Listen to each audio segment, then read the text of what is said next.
Kia ora everyone, tēnā koutou katoa. Thank you for joining us this afternoon or rejoining us for those who have been with us beforehand. Me karakia tātou, tui ai runga, tui ai raro, ka rongo te pō, ka rongo te ao, I te kōrero, I te wānanga, tūturu o whiti, whakamaua kia tīna, haumie, huie, tai ki e. Tēnā tātou katoa. So, welcome back and welcome if you haven't been in our seminar series before. It's brought to you by He Waka e Noa, Māori Cultural Frameworks for Violence Prevention and Intervention. This is part of a huge project led by Professor Leonie Pihama. And as part of that, we have been running this webinar series through Ngā Waiatatui at Unitec. So this afternoon, we're very fortunate to have a wonderful speaker. I know many of you will be here because you've heard of her, and some of you will have actually heard from her directly. But Professor Bonnie Duran is just hugely well known. We're really privileged to have her with us this afternoon in New Zealand. She's a professor in the schools of social work and public health at the University of Washington in Seattle. She's been working for more than 35 years in public health and social care research. She's well known in the sort of Indigenous psychology area, the public health area, and community participatory research area. And we're lucky because she's part of our research project as well. And we've spent many wonderful times with Bonnie, and I think you will all find her really engaging speaker, and I know she's got an awesome PowerPoint for us to listen to and read this afternoon. So we'll have Bonnie talk.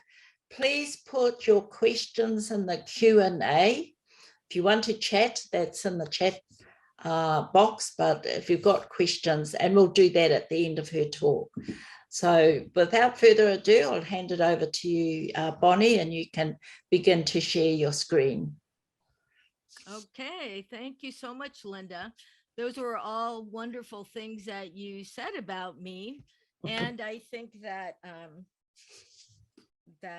you know, half of the stuff I know I learned from you guys. So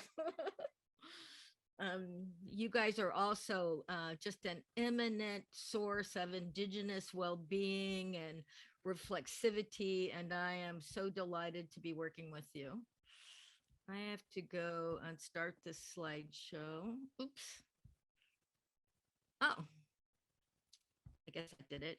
So today I'm just going to talk about settler colonialism, which is something that here in the US and in Aotearoa, New Zealand, we have all been through. And it really is the source of a lot of structural sources of inequities, health inequities and economic inequities, and a lot of inequities. So I want to talk about that.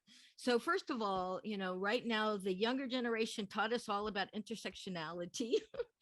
That and you know, we knew it, but we didn't have that word for it, and that just means that there's no such thing as knowledge production that doesn't come from a worldly social location. I'm a mixed race Obalus and Kushada person, also Latinx, African American, other minoritized communities. I'm a first generation college student. I went to UC Berkeley. I was very lucky. I'm a product of the civil rights and women's movement for sure. I grew up professionally in urban Indian clinics and started working with tribes very early on in my academic career. Some of my specialties are community-based participatory research, and that's only because I just wanted to work with people who looked like me. So I was working in Indian country, and then they made a fancy name for it.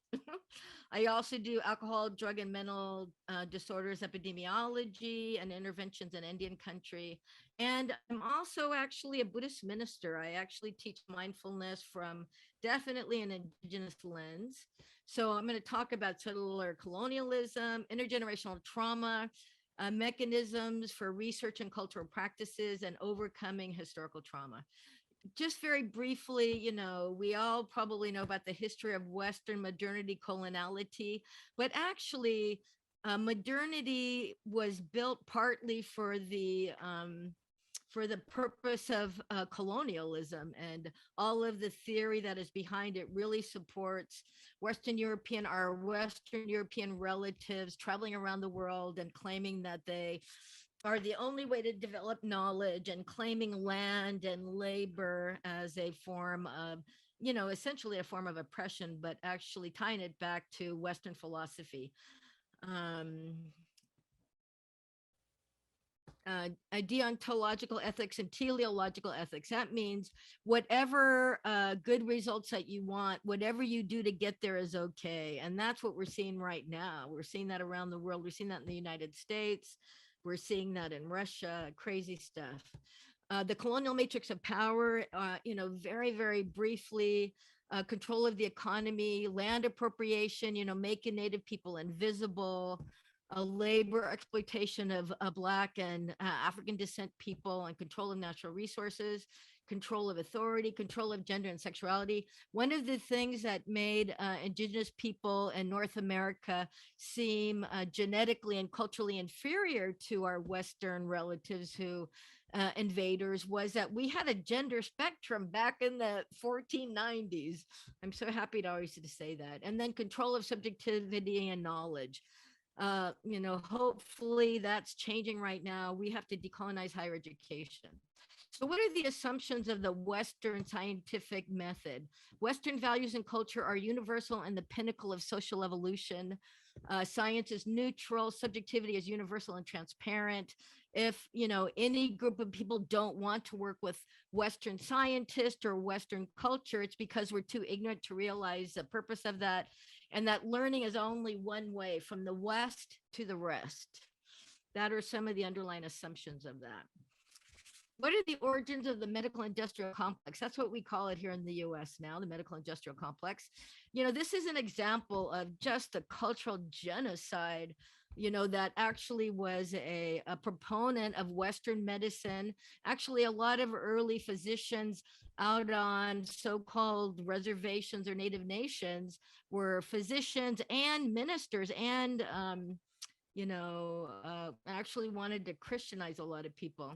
And look at the science, it is just so terrible. I mean, the chair of the Navajo Nation Institutional Review Board, she was the founder and chair. She asked me to find some articles, historical articles about Dene Navajo, so she could show Western scientists why they needed to do their own scientific review. And you can just see how crazy this is. I mean, I've got about 300 of these articles, and I'm sure that there's a lot more. Anyone doing research with historically marginalized or minoritized people, you should look to see what were the original scientific articles about them, and you'll see why people are so skeptical. I mean, look at this, and as you can imagine, the whitest people were the most intelligent people, right? And this is what science did. It, justified settler colonialism and land appropriation, labor exploitation, and oppression. That's what one of its jobs was. I like this cartoon.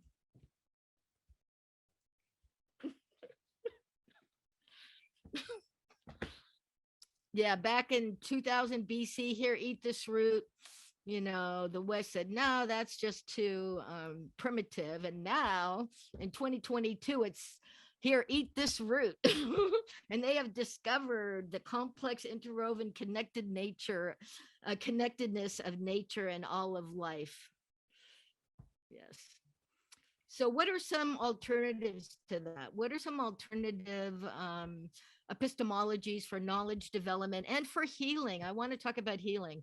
I love QR codes. I love free stuff. So, I have already sent this presentation. Anybody can have this presentation, but you all know how to use QR codes, right? You just point your phone, open your camera, and if you point to those QR codes there, it'll take you to a place that you can download that article.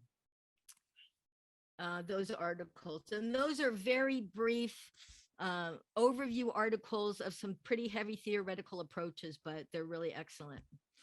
And we know what the originals of this were. Linda Smith's decolonizing methodologies was one of the most important books to come out, one of the most important approaches, and it impacted all Indigenous people across the world. And I just saw, Linda, that the third edition is coming out. I'm going to have to figure out how to get a copy of that. And then the book that you did with Eve Tuck, and Eve Tuck is one of our incredibly brilliant faculty here in the US. And, other people have looked at the effect of colonization and settler colonialism.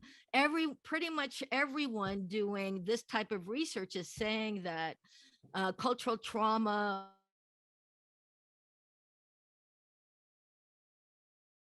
places and colonial places as well. And, some of the fanciest researchers are coming out now and talking about how coloniality is still central to how a lot of people talk about global health and global well-being. And, they're really trying to change things. Here's our wonderful colleague, Sister Karina Walters, did this wonderful History Through a Native Lens at Native Philanthropy. You could take a look at that. She goes back to pre-colonial times and talks about just the incredible advances Indigenous people had before colonization. Here is a wonderful book, but it's pretty dense. It's about epistemologies of the South. And, those of us Indigenous people are a part of the global South, even though we might live in countries out of the global North, because we are minoritized and oppressed within those systems, very much still. I'm sure you heard that there's so much white supremacy happening now. People are getting killed, and African descent people are getting killed in grocery stores. It's crazy what's going on here. And the principle of this is that the understanding of the world is much broader than the Western understanding of the world. There's no global social justice without cognitive justice. Understanding how different people create knowledge and use knowledge, and that is so important. This is one of my favorite underlying theoretical approaches to community engagement. Miranda Fricker, she is a feminist psychologist, a feminist philosopher, and hermeneutical injustice is huge. And that is that, people who don't have the space to do their own meaning making, and having someone else tell them, this is what's wrong with you. For example, having the DSM-5 and having, all telling everyone who has this disorder or that disorder or mental health, and, this is what's wrong with you. And it's due to genetic and cultural inferiority. But actually, hermeneutical injustice is beautiful. Do you know that it's a beautiful concept? Do you know how long has sexual harassment been happening? Since the dawn of humanity, right? It only became, that word was invented, sexual harassment, only 25 years ago.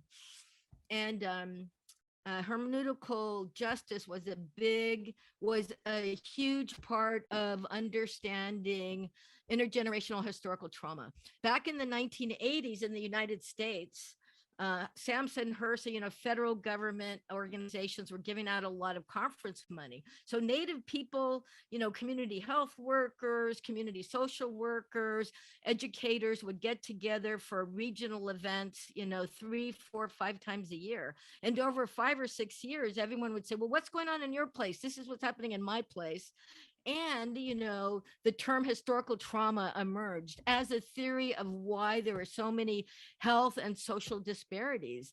Before, the underlying theory is that indigenous people are genetically and culturally inferior. And we said, heck no, that's not why. That's not an appropriate theory of ideology. The theory of ideology is that we were subject to 400, 500 years of settler colonialism. And that's why we have so many health disparities. And so when it first came out, the question is that true? Is historical trauma true? I remember even some very high standing native scholars said, oh, that's just what native people are saying, it's a folktale. But guess what? They came up with epigenetics and actually had a biological and genetic pathway towards vulnerability for people who experienced historical trauma or colonization in previous generations. Even one generation or 5 or 6 generations absolutely makes people much more vulnerable to social conditions than if you didn't have that. So allostatic load and epigenetics absolutely proves the theory of historical trauma. What are the present day outcomes? Socioeconomic status is divided along color lines, physiological effects of bias and discrimination. So what they call it is the weathering effect. Having so much allostatic load in our systems produces the weathering effect and life course effect, and really impacts our vulnerability to diabetes and mental health issues and heart disease and other chronic conditions. So it's a real thing. So I love this guy, Tommy Lee Woon. Here's another QR code. You could download his work. It is so good. He talks about what the effects of prejudice, discrimination, and inequality in the body. For people who don't have a lot of allostatic load or stress response, what happens is you're at Rex, you're relaxed, you're at ease. You get a stress or a threat, you get oriented to a stress. You go into the 2 stress responses, fight or flight or freeze or dissociation. But then because you have enough resources, you're able to let go and discharge this stress, and you go back to relaxation and ease. So people can, let go of a lot of stress. Their stress response is a lot shorter. But traumatic symptoms, dysregulation of the anatomic nervous system because of historical and present day trauma, you get stuck in fight or flight, and I'm sure that we have seen that where we might say something very little, make a small mistake, and people will jump at us like we just, created something terrible. That is a fight or flight response to a little bit of a triggering. Or you go into the freeze or dissociation. And I've done this, having people within the academy just treat me so badly that I will freeze and dissociate and say, hey, I'm not hanging around with you anymore. I'm sure all of us have some memories and some, examples of how this works. And, if we don't have resources, we get stuck in freeze and dissociation. So now I want to talk about some ways that we can bring mental resources to toxic stress. Toxic stress impairs our mental resources, and how we can actually work with that in a good way. So one thing is a negativity bias. It's a physiological, anatomical response that we have, is that we overscan for bad news. We're always looking for the saber-toothed tiger in the bushes. It is a response that we have that we should just be aware of, because it really keeps us noticing the negative a lot more than the positive. So I want to talk about our fundamental needs, which are safety. This is all humans' fundamental needs from one perspective, not the only perspective, absolutely, but one perspective. We need safety, we need satisfaction, and we need connection. So what are some resources for safety? Self-compassion is a huge one. And I know many of us, I grew up in a house where I, was responsible for a lot of caretaking, and, I didn't put myself first very much. And I think a lot of us do that. We're always trying to take care of other people, the younger people, the older people. My partner right now just got a cast off. He broke his leg and he's having some other aging issues that, a lot of caretaking there. But what we need to do is to bring that compassion to ourselves. And we need to train our mind to do that. It's not about us making a decision in the moment. It's about what mental factors are strongest in us, and self-care and compassion. We can strengthen those mental factors. So we get a sense of being cared for in the world.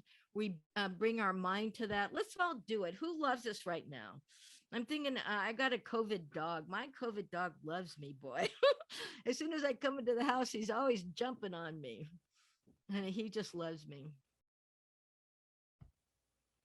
So we can bring to mind beings who care about us.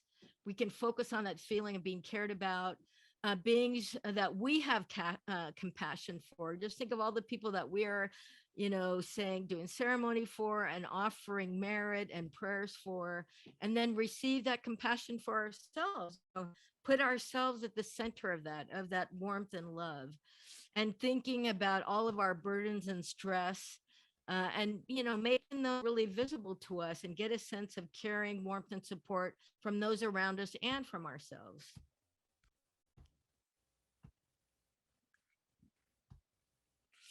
This is one really new thing that I want to make sure that you all hear about. I know a lot of us work with people who are suffering deeply, and this was actually a very ancient 2,600-year-old epistemology from the global south that I think is so good. And that is, when you are caring about people who are suffering, if you want to know more about suffering, you should think about what they're suffering from. But I think all of us probably have our fill of knowing about suffering and having experienced suffering. So rather than to focus on why they're in a lot of pain, what we can focus on is our compassion for them. Hold them in an energetic field of, I care deeply for your suffering. May you be free from pain and suffering. May you be happy. And just really concentrate on that. And actually, compassion feels good, and it creates an energetic field that we can hold people much longer than if we really did focus on their suffering. So focusing on compassion is really an excellent way to deal with that.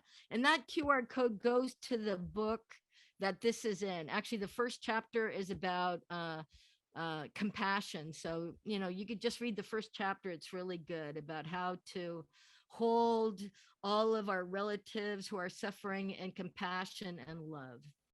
And then resources for satisfaction. So developing inner strengths. When we can, respond to a situation intuitively with strengths and with very positive emotions, that is a source of a lot of strength and connection for us. Here is Lakota, Dakota. My sister teaches in the social work program at Sitting Bull College on the Standing Rock Reservation. And she sent me this. I just thought it was so beautiful. These are the core values that they're teaching Lakota, Dakota students at the tribal college there. And they're very, very much like the Buddhist paramis. There's 10 paramis, and there's 10 wonderful characteristics that they're teaching the kids too. And that's a wonderful book about how you can strengthen the things like respect and generosity and compassion and integrity, ethics and patience and honesty. That book tells you how to work with your heart mind to strengthen those mental factors. So that's what arises when you're responding to stress or anything else. And, one way is through heal, activation, have a beneficial experience, enrich the experience, absorb the experience, and link positive and negative experiences. This is one way to describe mindfulness, essentially, is just be present for the now, right now. And then resources for connection. That's one wonderful thing about our indigenous communities. We have these wonderful ceremonies. I loved visiting Ataroa because you couldn't go to a new meeting or to a new building without having the start of a ceremony when people would welcome you there. It was so beautiful. such a feeling of connection and community. And, here in the US, we also have sweat lodges. Actually, we have an American Indian Indigenous Research Center at our school. And, Karina Walters, our beloved sister, does sweat lodges once a month for everyone, dancing, singing, Humblecha Vision Quest, Sundance, drumming, meditation retreats. Yes. I'm actually teaching Indigenous retreats now called Retreat is Ceremony. All of the big centers, that's all they want me to do is to teach Indigenous people. Look at these beautiful posters that came out because of COVID. Don't you love it? Vaccination. Be a good ancestor. Aren't they beautiful? Yeah, they're so good. If you want a link to those, there's like a whole bunch more at the United Indian Health Institute here in Seattle. They are a resource for all urban Indian health issues, and they did an excellent job of putting together things for COVID vaccination and for mask wearing and things like that. Another point of connection is forgiveness.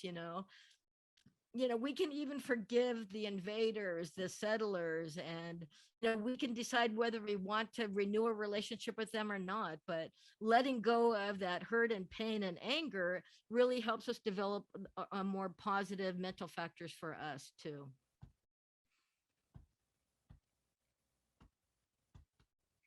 Oh, so I want to talk about mindfulness as an epistemology of the global South.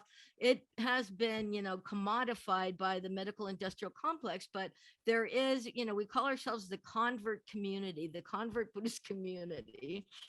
And, we haven't commodified it. I teach mindfulness for Donna, which means just for whatever people want to donate. And here is one resource. I've developed a whole bunch of pages with links to URLs with free mindfulness resources. Don't ever pay for it. And actually, so there's a lot of good free resources. It's an epistemology of the global South. It's 2,600 years old. I mean, this is a very old system. And, one thing I want to point out is that we have two knowledge systems. We have our conceptual mind. We count things, we name things, we have ideas, and we make up the world with that conceptual knowledge system. But we also have another knowledge system, our wisdom knowledge system, intuitive knowledge system. And mindfulness collects the data of the regular world, and it, creates compost and for our wisdom knowledge system, and we'll have an insight. I'm sure all of us can remember having an insight about something that really changed the way we were in the world. And that's the knowledge system that mindfulness really deals with. And you ask, is mindfulness, is it effective? This article came out within the last year. Nature Human Behavior is one of the highest regarded scientific journals ever. And look at, they combined 419 randomized controlled trials, and look what they found out that this 2,600-year-old approach was the most effective of any mental disorder. And you can download that article and that QR code. That blew my mind. So what is mindfulness? It's having some objectivity in your mind heart, so you don't get obsessed or indulgence or privilege any particular thought or emotion, but you also don't deny it, repress it, or are intolerant of it. And so, this guy is considered to be the best scholar right now. And you can download his book on this. It's probably the best book out right now about how to do it. It's number 28 at that QR code. And you can download his guided meditations here. And one meditation, the number 2 meditation in that link, is the 4 elements meditation. And, when I heard that, I was blown away, because I've never been to an indigenous ceremony that didn't somehow have the 4 elements as central to it. And, what it does is this particular meditation scans our body from the top of our head down to our toes for the 4 elements. First, we scan for earth element, and then for water element, come back up, water element, go back down for fire element, which is temperature, and then back up for air element, which is the breath. And, that makes us understand, not conceptually. I mean, we can understand it conceptually, but that helps us have an insight about how, guess what? We are absolutely nature. And, all of these four-legged and winged ones and finned ones, and even the creepy crawlers are our relatives. And these are all of our, we're just part of the overall nature. So, yeah, you can download that book. And practicing this way, practicing with this builds our concentration. It provides sensory clarity. So it lets us see clearly these, really wholesome thoughts and emotions we have, and, all of the incredible, crazy thoughts and emotions that will arise in response to stress and problems in our life. And it creates equanimity, the ability to be with experience with an attitude of gentleness and openness and acceptance, and not have to have things be your way. Here's one of the core elements of mindfulness: is when something is happening and you're struggling, just say, okay, I'm going to rain right now. I have to recognize what's happening. I'm going to accept and allow this. Investigate, how does this feel energetically? What are the thoughts that I'm having? What does it want me to do? And then realize that, you are one of 50 million other people in the world who are feeling that right now. That's not a real personal thing, that's a manifestation of our nature, and we don't have to take it so personally. uh, and here, I actually have this QR code, the number 2, and that downloadable. All of those guided meditations are downloadable. So earth element, scanning the body for heaviness. Let's do it just for a second. Let's feel our overall body. Let's feel our body from our head to our toes. Can we feel the earth element? Our bones are earth element, hardness and density. Even our skin is earth element. Thank you, earth, air, or wind element. Where do we feel that? Our lungs are expanding and contracting just all the time. That is air element. Water element, all the blood and mucus and all the wet, slimy stuff is part of water element. And we can feel that in our bellies, in our mouths. We know that there's blood all over our bodies. Sweat, saliva, urine. And then fire element is temperature. You can feel our warmth. It's about 60 degrees in Seattle, Washington right now, which is where I'm at. The sun is out, so there is some fire element out. But, just doing these meditations definitely connects us so closely to nature, which is a really wonderful place to actually de-stress and to get some resources for living well in the world. There's another type of meditation called loving kindness or divine abodes, and that just tells us to love ourselves first. There's no other person that deserves your love more than you. No one deserves your love less than you, but they don't deserve it any more than you either. And we have to love ourselves fiercely. If we don't love ourselves, what we're offering to other people might be less than real love and could be, something not as wholesome. We should, take care of ourselves, voice our love, and let go of our guilt and all of our bad emotions. Here are, mantras that actually create samadhi or strength in meditation practice. And you can make these up just based on whatever ceremony that you're doing.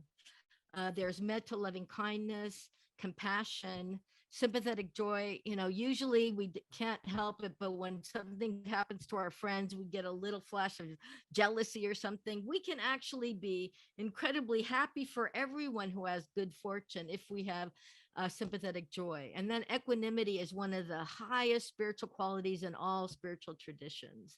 And there's a way for us to just strengthen that and make that be what arises in our intention when we're walking around in the world. And, so I'm part of a monthly group here in the Pacific Northwest of the United States that meets with a teacher in Ataroa monthly. Willa Tania Reed and her partner, they actually live in Waikato. and they have a retreat center. That's a URL to their retreat center. And oh my gosh, she taught me this one meditation that I'll tell you right now. So for those of you who have pets, who have puppies, dogs, or kittens, just imagine that your in breath and your out breath is petting your heart the way that you pet your dog. Just try it for a second. And just maybe a slight word. May I be happy, safe, healthy. And imagine that you're petting your heart with your breath the way that you pet your puppy.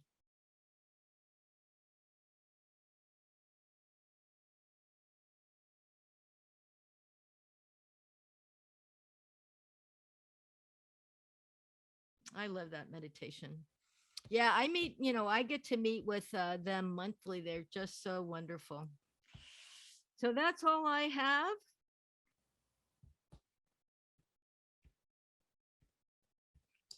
Linda, do you have a dog? No, I don't have a dog or a cat, but I No. still did that exercise. Yeah. I just imagined I had a cat. Yeah, that's good. But thank you very much, Bonnie. That was like a whirlwind of multiple things for us to think about. And I just thought it was wonderful in the sense of helping all of us to remember to take care of ourselves. Yes. So for many in the audience, they work in these spaces of family violence, working in the health sector. So it's really important, and I think that's one of your messages, is that all of us, take care of ourselves so we can take care of others. Yes. And I really enjoyed that. So we have just filling up space here while people type their questions. But we did have one about just a simple one, really, which is about the articles that you used, wanting the sort of full reference. But did you put that in the QR code? Yeah. Well, what you do is you take, so I sent you the PowerPoint, right? And please feel free to give that to whoever wants it. And what you can do is just take your phone camera and point it at the QR code, and it'll take you to the URL, to the website where you can download those books. I mean, some of those are books that you're able to download for free, and for the articles that you could download for free. I think the articles are great because they're very short overviews, summaries of the very dense, that stuff. Yeah, thank you for that. That will be great. So I think what Ruth has said is some of those QRs aren't opening, but when we get the PowerPoint, they're not? wow. Yeah. It might be because we're using it in the webinar context as opposed to the straight PowerPoint. I don't know, but this webinar does get released to the participants in a couple of days. So they'll be able to see the webinar again with the PowerPoint. And then I'll leave it to Bernadette to think about how to forward the PowerPoint directly to people. Okay, so we've got things coming up in the chat. And just shortcuts to mindfulness. Can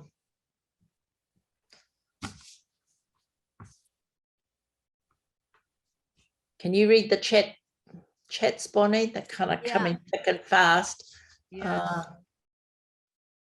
Yeah, definitely need the PowerPoint. I might actually be able to put a PDF of it because I just put 2 of the articles I mentioned into the chat. So you should be able to download those. Yeah.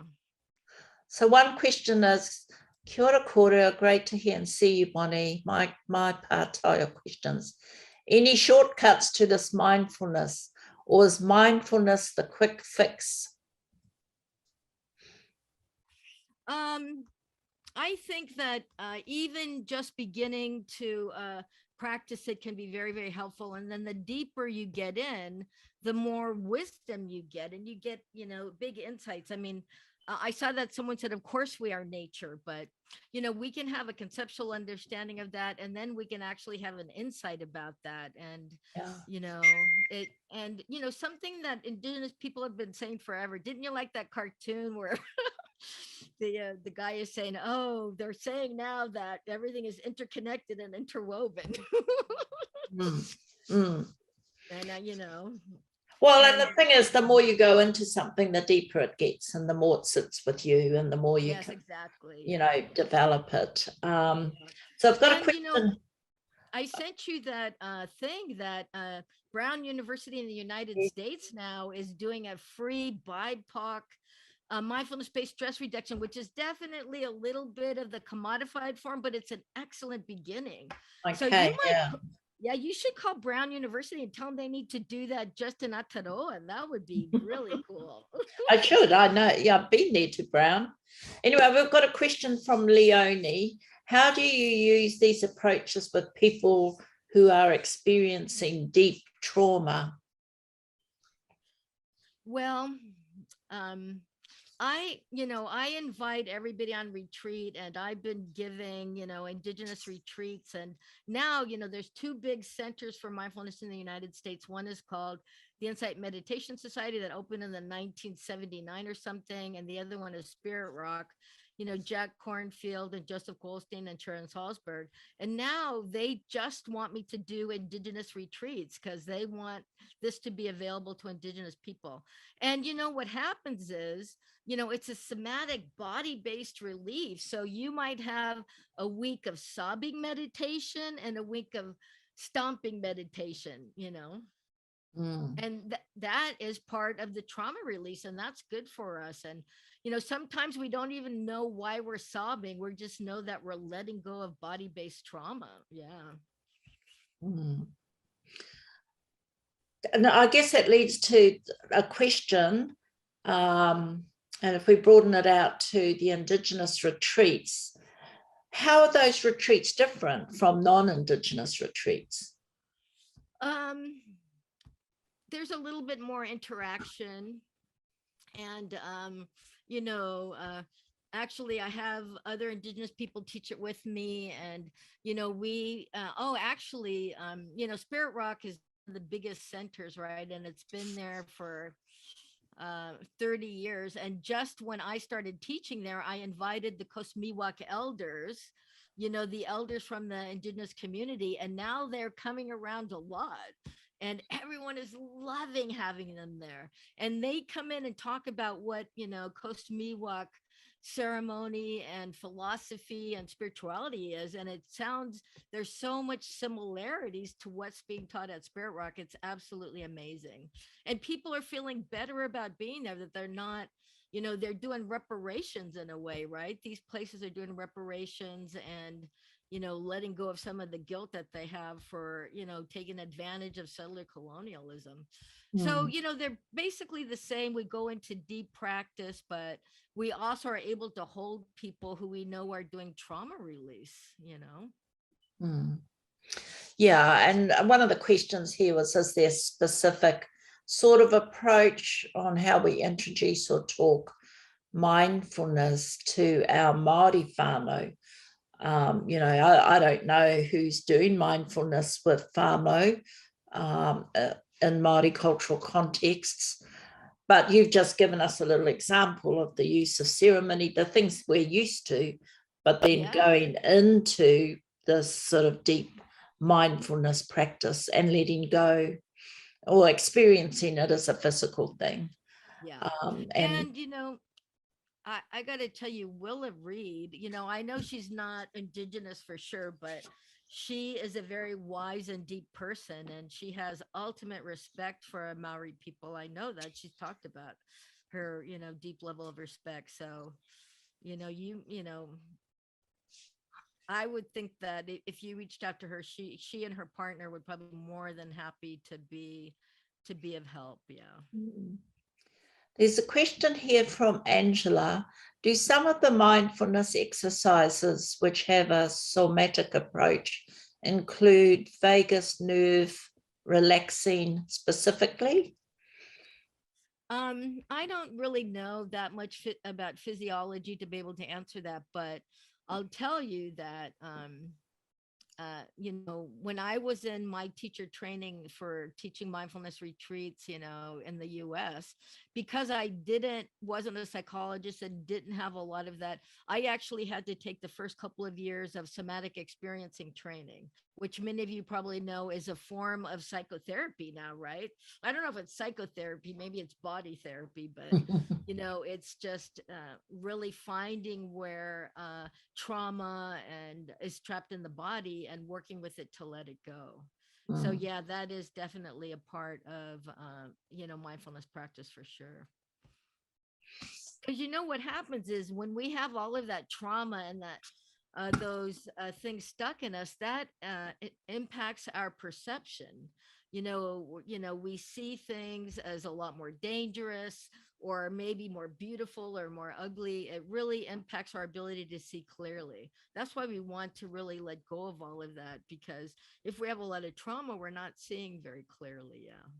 Yeah. And I think one of your early slides kind of talked about the way, that we can be wired in a sense to the negative, to the, we're programmed to read the negative rather than, flip it to thinking about compassion or forgiveness or these positive feelings that produce positivity. Exactly. Yeah. And it's what, our communities historically were built on. There's three insights when you do this practice. And to me, they're insights that people have been telling me about my whole life, the Native community. And those are that nothing in the conditioned world will ever be ultimately satisfying, right? So, 3 minutes weightlessness in space is not going to make you not want anything else, right? There's nothing that you can get that'll be so satisfying. The second is that things are changing all the time. And the third is the biggest one, which is a foundation of indigenous communities, and that is we are deeply interconnected. We are all relatives. I mean, when I only work in Indian country here in the US, and my emails are always start with dear relatives. Even our enemies are our relatives, and they just don't even realize how they are creating karma for themselves and others. They're just ignorant and don't realize our all of our interconnectedness. Yeah. Okay, so your last chance, everybody, for questions before we close off. Oh, here we are. But it's a question for me. Would you recommend somatic experience in here in Aotearoa? I find this very effective to some in the culture. I think it's that holistic thing that really works for us. And you see it in the way Māori do things together anyway. There's always physical, cultural, spiritual, kind of emotional, those concepts, I think, are present naturally in many of our ceremonies. And the best example is probably tangihanga, our funeral ceremonies. They have all these different components that helps the grieving process. So that would be a short answer. But now the questions are coming thick and fast. Bonnie, how do Indigenous ways of engaging in spiritual mindfulness meditation practices such as prayer and ceremony mesh with the commodified mainstream mindfulness practices we see? Is there a tension? Māori mindfulness is my main research theme, so this is interesting for me. That's from Johnny. Yep. Well, I think that actually something that you once said, Linda, sticks with me. and that is that it's not the methodologies that are bad. So it's not necessarily Western research methods that are bad. It's the unconscious bias of the people who are using them. And I would say that that's true of that, we don't have to have, and I'm within the spiritual Buddhist community, I mean, I don't charge for teaching mindfulness. All of the trainings and retreats that we do are for Dana only, which means we accept what anybody has to offer. And we just started one of our advanced programs. It's called the Dedicated Practitioners Program, and it's 95 people, 5 retreats over 2.5 years, and a third of the people are BIPOC, Black, Indigenous, people of color, a third are LGBTQ, and a third are mainstream. And we have a lot of scholarships for people because it can be expensive, but we tell people who are coming in, when you give Dana, remember that you're not just giving Dana for yourself, you're also supplying this resource for people in our community that can't afford it. And that's a huge benefit, karma. I mean, that's some of the best karma, providing teachings for people. It's huge. Yeah. So I think that we can do it and bring it in and not commodify it. I mean, I should tell you, I taught a retreat once with John Kabat-Zinn. And did I tell you that story? No. Did I tell you? So Yeah. first I want to say that I really like him now. But what happened was he and that monk Analio, that German monk, were teaching a retreat together, and me and another senior woman were like their assistants, because they don't like to meet with yogis or meet with the retreatants. They don't like to meet with the people to make sure that they're okay. So we were kind of doing the grunt work, but that's fine because I'm in charge in so many areas of my life. I'm happy not to be in charge a lot. So, but somebody asked him, there's no ethics in MBSR, mindfulness-based stress reduction. It's supposed to be, and when mindfulness is from a spiritual tradition, it has to be done by people with ethics, because if you don't have ethics, then you're not going to benefit from the practice at all.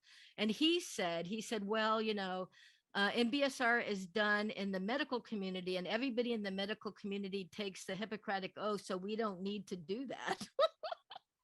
And the whole room just rolled their eyes. And all of us people of color, you saw what medicine was doing to indigenous people back in the day. And so he asked the monk, what do you think of MBSR? Don't you think it's great? And the monk didn't answer. He refused to answer. And then one of the 100 people on the retreat raised their hand and said, why don't you ask the women? And so he asked the other woman, Sally, and she said, I think it could bring people to the Dharma. And then he asked me, and I said, John, I don't want to answer that question. And he said, no, Bonnie, you have to answer that. MBSR is dialogical. That was a wrong thing to say to me. And I said, we have a name for that, John. It's called emotional labor. It's when people of privilege ask, Yes. marginalized people to explain our oppression to them, and they'll take it in with a default skepticism. So no, I'm not going to tell you why I don't think the medical industrial complex is an ethical place. No, I'm not going to tell you what I think. And you can imagine, there was 60 notes on the board within a half an hour. 40 of them said, thank you so much for standing up to patriarchy. And 20 of them said, you should never be allowed to teach here again, because this was at IMS, the big center. But then exactly a year later, I got one of the best emails I've ever gotten from John Kabat-Zinn that said, I just want to thank you for your heroic truth telling, because ever since that happened, I have been so much more in touch with my privilege and just what's happening within the medical establishment. So I bow to you. Thank you for doing that. So now that was one of the, so now I like him. He took a long time to get insight, though. I know, but yeah, that was good. Yeah, he he was leaving that retreat to go teach mindfulness to the owners of Alibaba. I was shocked. Isn't that crazy? The West is teaching, Yes. certain Asian commodified cultures, their Asian, roots. It's so weird sometimes. And that's a kind of funny place to end. It is weird sometimes. But I think, Bonnie, I just want to thank you for always your joy in talking to us, and always your kind of multiple layers in which you educate and communicate the things that you are really passionate about. So thank you so much for joining us this afternoon. I don't know, what time is it for you over there? It is 7:27 p.m. And I just want to thank you. I mean, I'm going to smudge myself on all of you right now because I feel like I am in excellent holy company. Thank you Well, so much. we always love having you and enjoy the short moments that we have, and hopefully one day soon we get to see each other in person. But in the meantime, one of the gifts of Zoom is that it has brought you to us, and that for at least 1 hour we've had the joy of your company. So on behalf of all the participants, thank you so much, Bonnie, and for those, also for the participants, some of you will know this, our session has been recorded and it will get released in a few days' time. So I'll just say our final karakia for the afternoon, and we can finish our session. So kia tau, kia tātou katoa, te atawhai o tō tātou, ariki a ihu karaiti, me te aroha o te atua, me te whiwhinga tahitanga, ki te wairua tapu, ake, amene. Kia ora, everyone.